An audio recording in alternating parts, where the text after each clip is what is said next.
Welcome to my channel. If this is your first time here, welcome. My name is Mikkel. I'm in beautiful Isla Mujeres today, kind of sitting in this little palm tree area.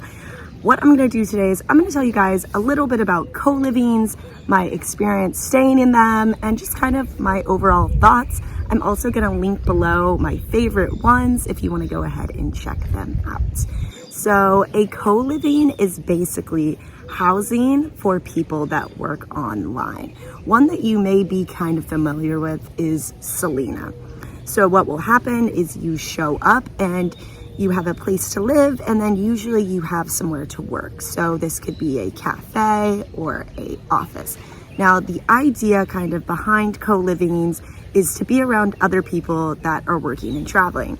And as someone that is working and traveling, I find co-livings to be really great and allow me to focus. A lot of times I will stay randomly in hostels, and it can be really hard to work when people are on holiday or they're just kind of enjoying themselves, and I'm sitting here trying to record this video and send a bunch of emails, and it just can be kind of overall challenging.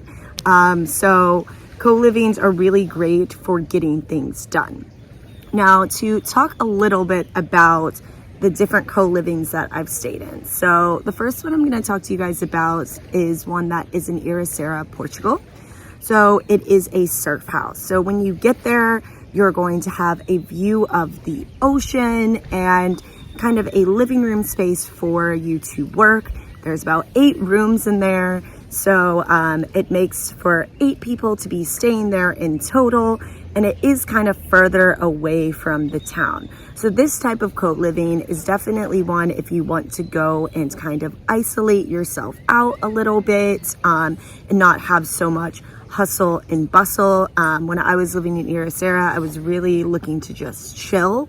So this was really fitting. The other thing that is great about co-livings is they do come with a kitchen, and it feels more like home. And since there was 8 people staying there, a lot of the people were only there for like a week or 2 weeks. We didn't get as many like random travelers, which made it a lot easier for me to establish real connections with people and actually get to know them. The other co-living that I recently stayed at in Valencia, which I'll link that video below, is it is located in Rufasa, and it holds 8 people as well. It has 2 living rooms and 2 patios. However, this one is in the direct center of the city. So as soon as I stepped out my doorstep, I was on a street with tons of restaurants and shopping, and the co-work was actually outside of the house. So this is something that can be common, especially if you are in more of a city. Co-livings are more of a intimate setting. For both of those, I did end up just kind of finding them online. A good website that I like to use to find co-livings is coliving.com. I'll usually find the co-livings there and then try to find their direct site to book with them, because if you book directly, usually you can get a better deal. Now, the other type of co-living there is kind of more of a hostel, but also just on a bigger field. So this is going to be either a Selena or an outsite.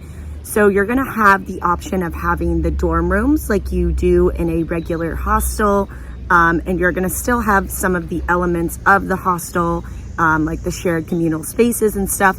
But Selena and outsite both do have a work area, and they guarantee certain speeds of internet.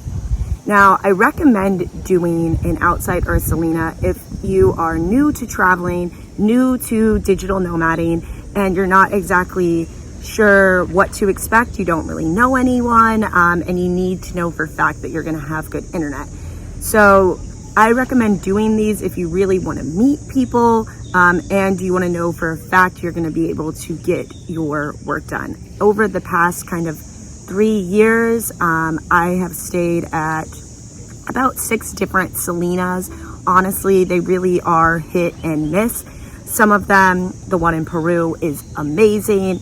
When I was at the one in Cancun, it was filthy. So like, it really can be across the board. I think it depends on the time of year that you are there and kind of everything that is going on. If I'm trying to book at a Selena, I will go ahead and do it off of Hostel World. You can book directly through their website. However, Hostel World usually tends to be a bit cheaper. Now, as for Outsite, Outsite is similar to Selena. However, it is more of a close-knit group. So what you would do is you will pay a admission kind of fee, usually around $250, and then you'll have access to their properties. Now, I would say probably about 75% of the rooms that they have are going to be private, but they do have hostel rooms. The thing that's really cool about them is they host a lot of different events, even if you aren't even staying there. For example, when I was staying in Portugal, I went to an Outsite event, even though I wasn't staying at the Outsite, and was able to go and meet other digital nomads. So that's the advantage of doing Outsite. They have a lot of them in Europe, as well as some in Mexico, where Selena is more of somewhere that is in Mexico and in South America.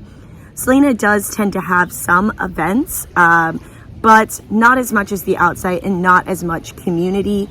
Even with the Outsite, they do offer a Slack channel that you get access to, which is great for meeting other nomads and just getting to know other people that are working and traveling. So overall, I think co-livings are great if you don't know anyone, really need stable internet, or just trying to test out the digital nomad life.